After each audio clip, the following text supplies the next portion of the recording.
ചില ചൂടാവൽ രോഗികളുണ്ട്, ചൂടന്മാരാണ്. ഒന്ന് പറഞ്ഞ് രണ്ടാം വാക്കിന് ദേഷ്യമായി, ചൂടായി, തല്ലായി, വഴക്കായി, ബഹളമായി, പോലീസ് കേസായി. അങ്ങനെയുള്ള പാർട്ടീസ്. അവനെ സംബന്ധിച്ച് ഒട്ടും മെൻ്റൽ കൺട്രോളില്ല.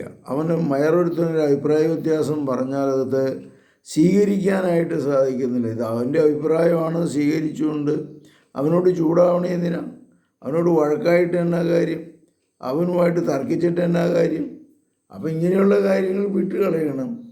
അതുകൊണ്ട് കഴിവതും ശാന്തമായിട്ട് സംസാരിക്കാനും ചൂടാവാതിരിക്കാനും വഴക്കുണ്ടാക്കാതിരിക്കാനും ദേഷ്യപ്പെടാതിരിക്കാനും സാധിക്കുന്ന ഒരു മാനസികാവസ്ഥ നമ്മൾ സൃഷ്ടിക്കണം. കർത്താവേ, മക്കളെ അങ്ങയുടെ സന്നിധിയിൽ സമർപ്പിക്കുന്നു.